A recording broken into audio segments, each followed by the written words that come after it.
Hello everyone. तो आपण मानक आज नहीं गोटे हेयर कटिंग जोटा कि लॉन्ग लेंथ थिला। तो क्लाइंट कर लेंथ देखो तो बहुत सारा लॉन्ग लेंथ थिला और सी लेंथ चाहिए laser cutting with V look किंतु बहुत ही लाइट वेट कटिंग चाहिए जोटा कि लॉन्ग लेंथ तो पूरा रहा सहित फ्रंट रू बेसी छोट हेनी आउ साइड रू चुट्टी बहुत कम कटो सहित गोटा सुंदर वी लुक भी रही। वॉल्यूम हेयर केमिति आम कटिंगटा करवा चलन देखा। तो फास्ट मु ईयर टू ईयर पार्टीशन बाहर कर जहाँ को पूरा फ्रंट को नहीं जाइली। तो आम क्लाइंट को आम बुझे ही कट करवा कारण जो मानक लॉन्ग लेंथ पसंद तो से कंप्लेन करते कि हेयर बहुत सारा कटि जाए। तो से फास्ट मुझे बुझेदी कि फ्रंट रू जी कटाव बास बैक रू से कटाव आम से हिसाब से काटिवा। तो आप चाहते फ्रंट छोट करा तो से हिसाब से सब छोट ही हम।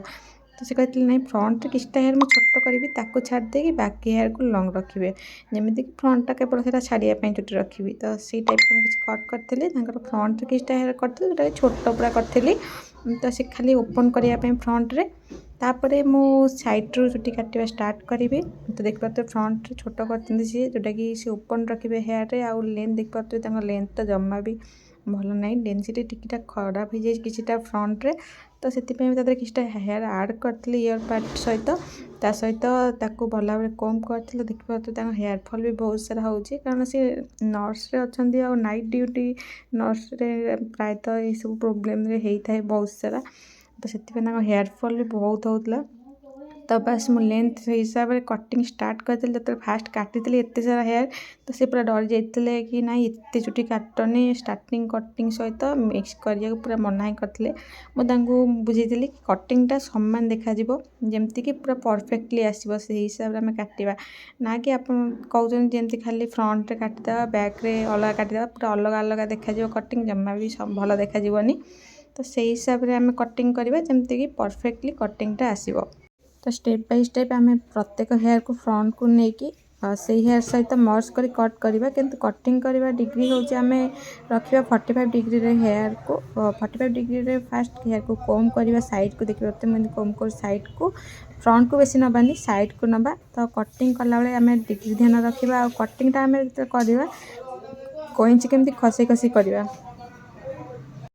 Step by step same technique रे हमें कट करवा। तो देख पाते आमर हेयर जोटा रही तो ताकू मु स्टेप बाय स्टेप पूरा लेंथ को आड कर सहित कट भी कर। तो देख पाते केमती कट हो बस 45 डिग्री रे फिंगर को डाउन करवा आउ ता सहित मर्ज कर कट करवा। देख पाते बेसी हेयर यार द्वारा कटबनी आमर हेयरटा बढ़िया से लेंथ भी परफेक्टली कट भी हम बेसी हेयर भी कटबनी आ लेंथ कटिंग जमा भी हेनी जहाँ भी लेंथ था सी जी क्लाइंट चाहते से हिसाब से कटिंग हो पार आ परफेक्ट भी लुक भी चाहिए यू लुक भी करहब किंतु यू कले हल्का लेंथ रे इफेक्ट पड़ता है कि बी रे एमती काटा द्वारा जमा भी कटिंग रे कौन असुविधा ही न था। तो मुझे फ्रंट साइड को कैमेरा एपट साइडटा कट करी जमती कि देखापी सुविधा हम आप मानक। तो देख पाते मुझे कम कर हेयर को सेक्शन बाय सेक्शन कर आउ से सेक्शन हिसाब से मु पूरा हेयर को कट करी।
तापर पूरा हेयर को बैक साइड नहीं हल्का मुझे चेक करते देखते पूरा परफेक्टली कटिंग ऑलरेडी आसी जाइए तार लाइट भी टाइप बेसी हेवी भी रही और लेंथ भी पूरा परफेक्ट रही चाहिए आप यू लुक भी दे पारे परफेक्टली जदि लेंथ हेवी रखी चाहते क्लाइंट तो सजेस्ट करेंगे बेसी भी कटिंग भी बेसी भल कारण किसी बेसी काटिया पड़ न था भी कटिंग लेजर कटिंग कले ऑलरेडी गोटे भी लुक आसी था तो से खाली हल्का हल्का रिच द्वारा आम कटिंग परफेक्टली हो जाए तो आपण कटिंग केमी लगे कमेंट कर निश्चय कहे भल लगी लाइक कमेंट शेयर सब्सक्राइब करने को जमा भूलिए रोचे जय जगन्नाथ।